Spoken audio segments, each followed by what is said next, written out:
When the word of Amira's death leaked, her community was rocked, and the quiet afternoon turned turbulent. Young woman with a bright future as a legal researcher, Amira was renowned for her sharp intelligence and energetic nature. Her unexpected disappearance a week ago perplexed people, but the sense of mystery deepened into horror when her body was found in the thick forest outside town. The authorities moved fast, setting up a sizable search. The discovery came when search and rescue teams combing the area discovered her remains buried under a thin layer of dirt. Her body had been hidden, not well enough. One of the taut search dogs led the team directly to her last resting place after sensing decay.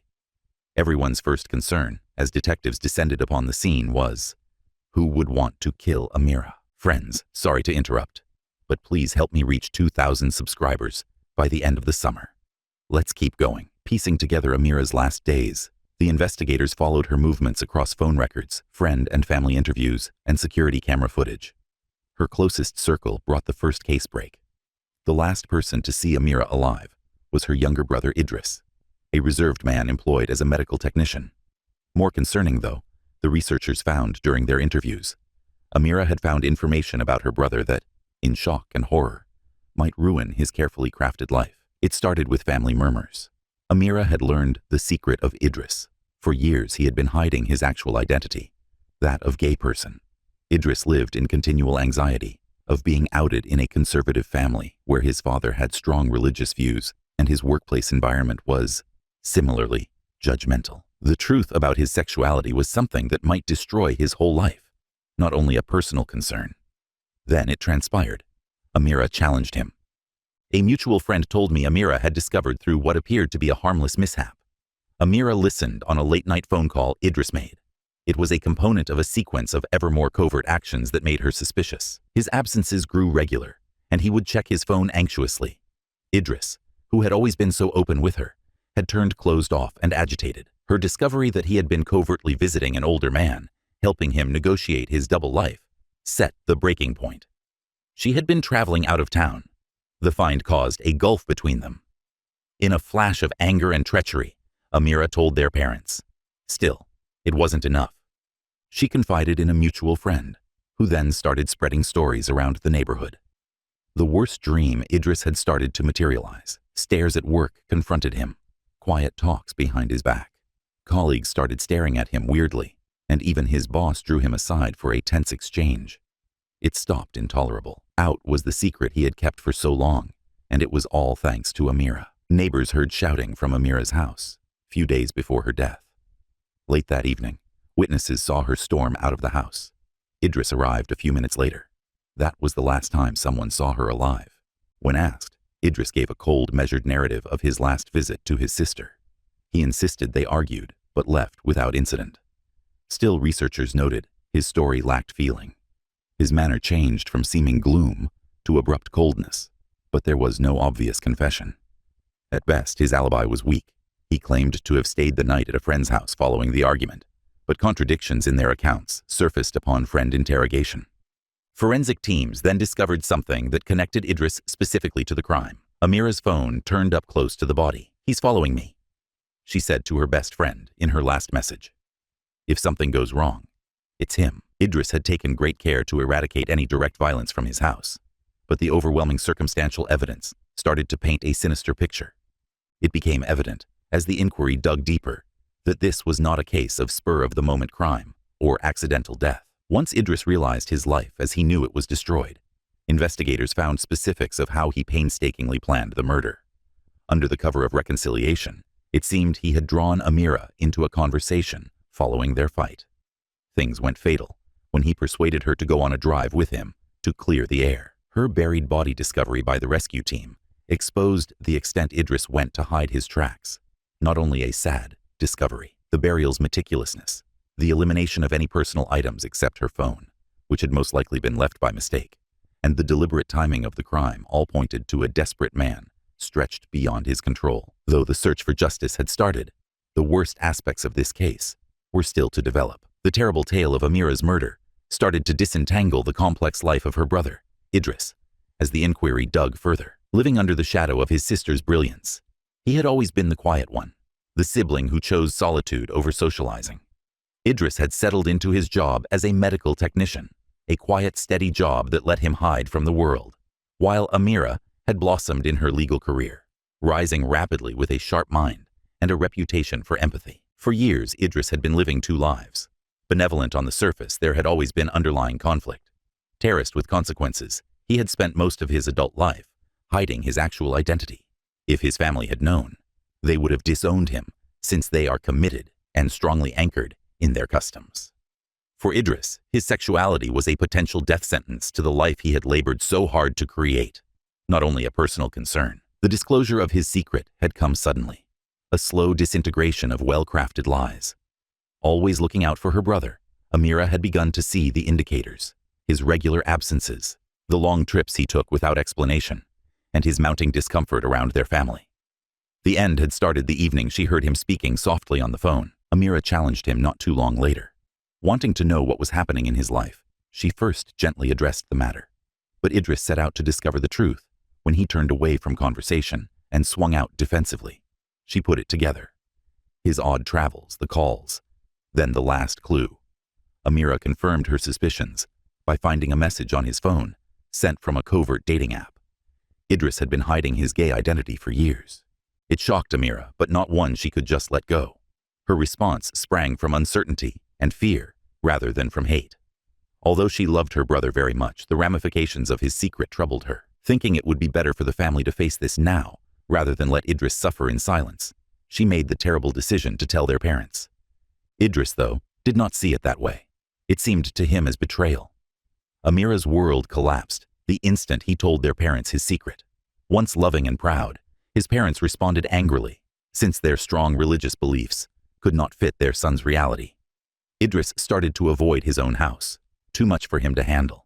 The disappointment in his father's eyes and the coldness of his mother. Furthermore, not only was the family involved, the society grabbed at the whispers right away. He observed at work his colleagues staring at him differently.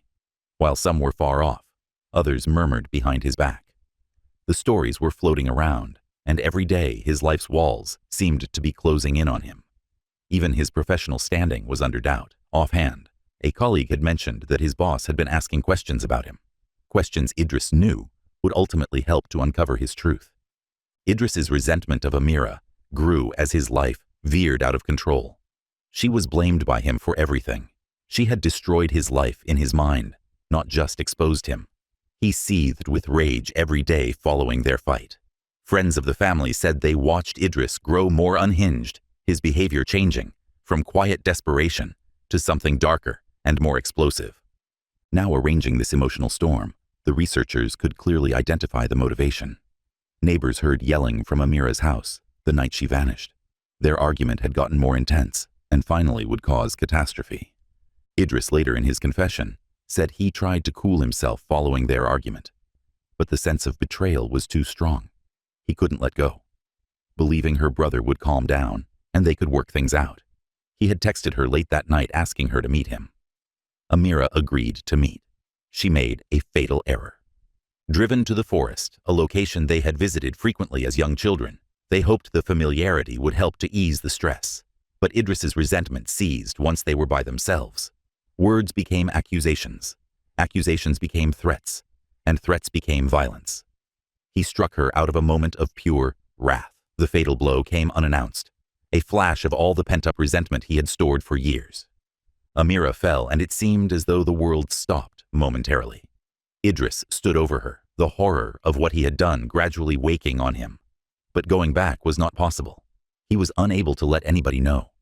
He covered it as he did always, that is, as directed. Using his medical background, he erased as much proof as he could. In an attempt to have nature cover his crime always, he hauled her body far into the forest and buried her. The guilt, though, did not vanish with the body. It bit at him, haunting all he did. Still, he maintained the facade even as the police started looking at things. Under interrogation, he was cool, nearly too calm, but the falsehoods were catching up with him. The gaps in Idris's account started to show as the detectives dug further into his alibi and the hints around Amira's death. And the truth at last surfaced when Amira's phone, with its terrible last message, was found. The issue now concerned how justice would be administered, rather than who did it. Soon the courtroom would serve as the scene for a trial, revealing the family's darkest secrets and so deciding Idris's fate. Idris's trial turned into a public spectacle, rather than only a criminal one. The terrible murder had gone fast, and with it a flurry of media coverage arrived at the courtroom. Idris and Amira's once private life was now open for view for everyone. The trial was meant to expose the intricate network of family secrets, treachery, and finally, an unforgivable crime by brother. In their opening statement, the prosecution presented Idris as a man driven to the brink, whose simmering resentment and fear of exposure resulted in an explosive act. Idris had painstakingly planned the murder, they said, even if the last blow came from a fit of wrath. The prosecutor emphasized the chronology of events preceding Amira's death. The argument neighbors overheard, Idris's progressively erratic behavior following her outing, and the last text Amira sent to her friend, clearly fearing for her life. "He is trailing me. Should something transpires, it is him," said words hanging in the air, clouding the defense's case. Conversely, the defense tried to humanize Idris by showing him as a man, tormented by his situation. His attorney underlined the great psychological pressure he had been under. They said Idris's life was one of continual anxiety, fear of rejection, fear of losing all he had worked for, fear of being apart from his family and community. His attorney contended that although Idris was accountable for the death of his sister, it was not premeditated murder, but rather an emotional outburst driven by years of pent-up pain and betrayal, arguing that Idris had acted in a state of extreme emotional stress but had not intended to kill Amira. The defense sought to turn the jury toward a manslaughter verdict. The full degree of the family's dysfunction became clear as witnesses were called to the stand. Friends of Amira testified about her developing worries about her brother in the days before her death. One of her best friends related how Amira had felt bad about exposing Idris's secret, but had done so out of worry for his welfare. "She didn't mean for any of this to happen," the friend said tearfully.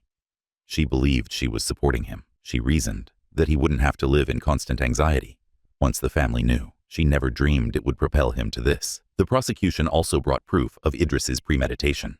He had searched his phone several times on disposal of bodies and covering up crimes in the weeks prior to the death. These searches, together with Idris's luring of Amira to a far-off place under the pretense of reconciliation, presented a terrifying picture of a man who had been organizing the crime for longer than he had let on. Further linked him was the forensic evidence, which included soil discovered in his car's trunk that matched the site of Amira's burial. The trial underwent a turning point when Idris personally spoke out. Knowing that his calm demeanor could come across as cold or unsympathetic, he had first opposed his lawyer's recommendation to testify. Ultimately, though, he knew that the jury would never grasp the emotional tempest he had been caught in if he omitted to tell his side of the story. His narrative was eerie. Knowing his family would never embrace his identity, Idris talked of the loneliness he experienced growing up. He talked of the daily anxiety he experienced, the continual concern he carried about someone learning. His voice low but steady, he said, "I was living a lie. I was afraid every single day. I stayed awake, unable to fall asleep. I was not able to breathe. Then I lost everything when Amira told everyone. My job was sliding away. My family turned their back on me. I had nothing left." Idris broke down when questioned on the murder night. "I wanted not to hurt her. I enjoyed my sister. Prior to all of this, she was my friend. Still, that evening something just snapped. I found myself powerless over it. The rage, the anxiety, everything came out. And when I understood what I had done, I wanted to undo it, but it was too late." His teary-eyed account seemed to move some areas of the courtroom.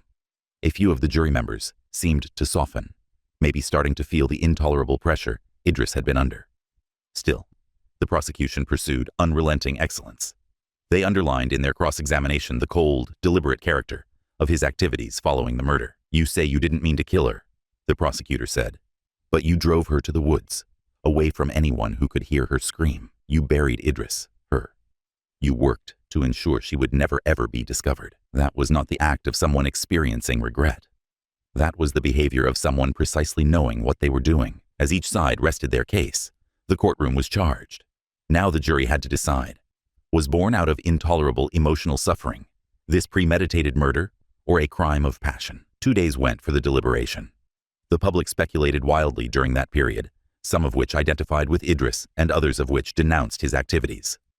The trial became a national conversation on the junction of family, identity, and the results of repression as the media grabbed hold on it. At last, the jury came back with a guilty of second-degree murder decision. They had turned down premeditation, but also couldn't ignore the crime's deliberate character. Idris had acted out of wrath, but he had still taken a life, and that demanded justice. Idris was sentenced by the judge to 25 years in prison with 18 years of possibility for parole. The courtroom went quiet as the sentence was pronounced. Idris's face stayed blank, but the weight of his acts loomed large. Silent for most of the trial, Amira's parents wept softly in the rear of the courtroom. One of their children had passed away from death, and the other from the justice system. Once robust and proud, their family was now irreversibly broken. Though the trial was over, the effects would last years to come. Not only had Amira's death and Idris's actions split their family, but the entire community as well. None could view Idris the same way once more. Haunted by the fallout from his acts, he would spend years behind bars. The actual tragedy of the narrative, though, was that had only love and understanding prevailed over fear and treachery, all could have been avoided. Though the courtroom may have emptied, the consequences of Amira's murder and Idris's conviction rippled much beyond its doors.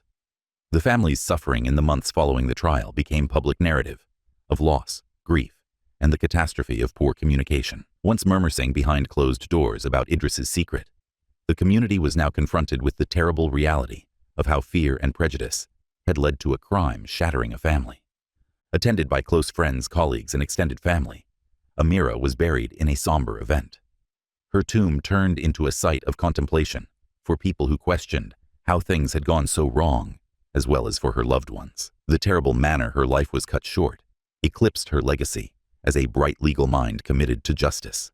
The loss intolerable for her parents, the horror of what their son had done, could not be reconciled with the love they still carried for him.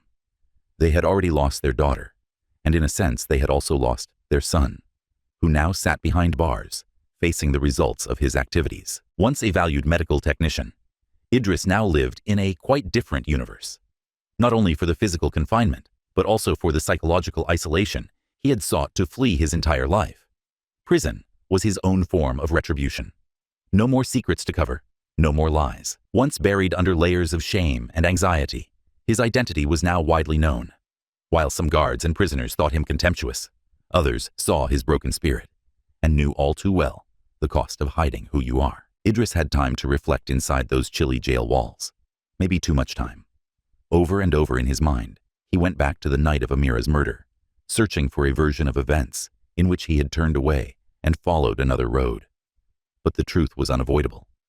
He had killed his sister, and nothing could turn around that. Long since, the wrath that had motivated him to such a horrible deed had given way to an intense guilt and loss. Idris avoided the outside world for a period, since he felt too ashamed to confront what he had done. But gradually letters from his parents started to show up. They were first confused and painful, but as the months passed, the tone changed to one of yearning for answers, for closure, for a means of healing. Even if they could never really pardon their son for what he had done, they wanted to know about his suffering. Idris answered at last almost a year ago. His letters were brief and loaded with regret and apologies. Though he knew no words could never ever defend his actions, he described his inner conflict. Layla, Amira's best friend, couldn't get rid of the guilt that had dogged her since the murder day back in the town. When Amira learned Idris's secret, she had been the one she confided in. Not understanding the explosive emotions underlay, she had urged Amira to face him. Layla battled her own place in the tragedy, in the aftermath. She struggled for months over the thought that maybe none of this would have happened if she had urged Amira to keep the secret or handled things differently. Layla focused her loss into activity. She founded a support group for those experiencing family rejection and identity challenges in honor of Amira. For those like Idris, who had lived in constant fear of being discovered, the group turned into a refuge. For others like Amira, loved ones who had inadvertently harmed those they sought to guard, it was a place for healing, for difficult talks, and for knowledge of the intricate ways that love and fear might entwine themselves, usually with disastrous results. Idris's name disappeared from the news as the years went by, but the death of Amira became a warning tale told in the neighborhood. Legal circles examined her case, not only for the crime itself, but also for the layers of family and society pressures that preceded it. Using the case, social workers, therapists, and advocates started stressing the need of support for LGBTQ people in conservative surroundings. They cited Idris's circumstances as an illustration of the terrible results that follow from people being compelled to live in shame and anxiety instead of being embraced for who they are. Idris stayed a broken man across time. The weight of his crime never left him, even though his attorney had won him the chance of parole after 18 years. Though every letter he sent to his parents was tinged with sadness, they turned into a lifeline. His parents paid him occasional visits. Their eyes never showed any less suffering. Clearly, they loved their son, but they could never really reconcile the man they reared with the man who had killed their daughter. Every visit served as a reminder of the loss. Every departure left an unsaid void. With a plain stone, Amira's grave turned into a space for family contemplation. Her parents paid frequent visits, bringing flowers and spending hours in quiet, grieving the daughter they had lost and the son they had never really known. For both children, their grief was layered in layers of sadness. Their haunting concern was whether, had they known how to help Idris rather than reject him, things might have turned out differently. The public gasped years later as Idris came up for parole. Some felt he had suffered enough, that years of incarceration would have been sufficient for a crime carried out under a moment of weakness. Some, particularly those near Amira, thought he should spend his entire life behind bars. Idris was eventually given parole. Having served 18 years, the man who came out of prison was a shadow of his former self, hollow, regretful, and permanently changed by the crime he could never flee. Apart from the violence that claimed her life, the narrative of Idris and Amira stays one of tragedy due to all the lost chances for empathy and knowledge. A sobering reminder of the price of fear and rejection. The trial, the sentence, and the years that followed all acted as, although Amira's death was a wound never completely healed, it became a symbol, a call to tear down the walls of shame and secrecy, separating families and resulting in unspeakable consequences. Freedom for Idris felt like no relief at all. Carrying the intolerable knowledge that his sister was gone due of his actions, he went back to a society that had moved on without him. Even though he was no longer behind bars, he stayed a prisoner of his own conscience, tormented by the decisions he had taken in those terrible flashpoints of wrath. After 18 long years, Idris's release from prison was subdued and understated. Neither family members hugging him at the gates, nor reporters waiting for him. Although his parents had written to him often, they lacked the strength to meet him upon his release. Their frailty in the years he had been away had grown evident. Now, in his 40s, Idris felt like a man from another age, as the world outside the jail gates had changed drastically. His mind kept the memories of what he had done, playing over and over like a loop he was unable to stop. He understood that his actual sentence had just started, even though his time in prison was ending. His sister's death would always weigh with him, an invisible chain impossible for any parole board to ever cut. Idris felt more limited than he had in his prison cell, even as he tried to fit in with life on the outside. His parents had aged dramatically without him. Their worn-out, battered faces greeted him when he at last returned to the little house they had once shared as a family. The reunion proved to be mixed. His mother, who had always been the more forgiving of the two, embraced him tearfully. But his father's hug was stiff, restrained, as if he could never really let go of the past. Though they never discussed it directly, the weight of unspoken grief permeated their relationship. Time cannot heal the scar left by the murder of their daughter. Idris's presence in their life served as a continual reminder of the child they had lost. Idris knew he couldn't hang around with them for very long. Seeing their grief, day in and day, was too much for him to handle, and he also knew his parents would never really look at him the same way, even with their best attempts to forgive. He moved to the outskirts of the town, into a little run-down apartment.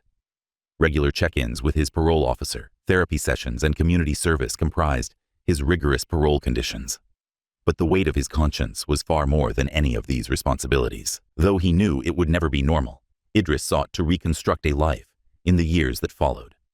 Although his criminal record made it challenging to find steady employment, his therapy helped him to land an assistant job at a rehab facility for young people with problems. There, he started to make sense of his own broken life among others who had slipped through the gaps. He recognized bits of himself in the lads that entered the door, angry, perplexed, misinterpreted. He threw himself into the work, gently guiding them off the road that had brought him to such a terrible place. Though it was something, it was not atonement. His parents paid him occasional visits. Their once regular letters were getting shorter every year. The visits were always difficult. Too many agonizing silences, and too few words to cover the pauses between them. Reality was that neither Idris nor they had totally healed from Amira's death. They had lost not only their daughter, but also their hope of ever once more being a family. Idris went to the funeral when his father died, following a protracted illness. He stood silently in the rear, his face etched with years of loss and guilt. Feeling like an invader in a life he no longer owned, he left the service quickly. Amira's best friend, Layla, had kept working with the support group, which had expanded in influence and size over the years. Early on, she had contacted Idris offering an olive branch of sorts, but Idris had been too embarrassed to answer. Facing Layla was like facing the version of Amira he could never bring back. She stood for all the love and understanding he had taken from his sister. Though he followed her work from a distance, he maintained his distance, appreciative that Amira's legacy of compassion endured through her. Several years after his release, one cool afternoon Idris headed to Amira's tomb. Having not returned since the funeral, guilt too heavy to let him face the mark of her last resting place. Now, in his late 40s, he realized he had to say something, even just to the empty air around her gravestone. He stood there staring at the plain stone bearing her name for what seemed like hours, clearly placed by his mother earlier that week. The fresh flowers on the tomb were the tears he had suppressed for years finally came. A flood of grief that felt both terrible and healing. As he knelt down, he said gently, his voice breaking under the weight of all he had buried. Over and over he murmured, "I'm sorry. I apologize, Amira. I never can make this right." Idris sat there lost in memories of a childhood, when he and Amira had been inseparable. Before the secrets, before the anger, before the tragedy. The wind softly blowing through the trees. Though it would never get less, the agony of knowing he could never undo what he had done was one weight he had learnt to bear. He would bear it right up until his last breath. Idris felt the familiar emptiness restless in his chest as he stood up to go. He had come to terms with the knowledge that he would never really be free, not in the manner most people would define freedom. But he had decided to live, to keep working with people who had also been lost. It was purpose, not atonement, and in a life so full of loss, purpose was the only thing keeping him going forward. Idris left the cemetery quietly resolved. Though tragic, his path would keep on. Amira would never be forgotten, and the suffering he had caused would always tormented him. But working with others, he discovered a way to honor her memory and make sure nobody else would slide down the same path of anxiety and hopelessness that had engulfed him. Ultimately, Idris would spend his days in quiet obscurity, a man shaped by his mistakes, but not totally consumed by them. Through Layla's group and the innumerable people Amira had touched in life, her legacy shone still. The ending was mixed, one in which the weight of loss was unavoidable, but in which little steps toward empathy and understanding started to grow. And in that there was a flimsy but resilient reminder of the need of forgiveness even in the worst of circumstances.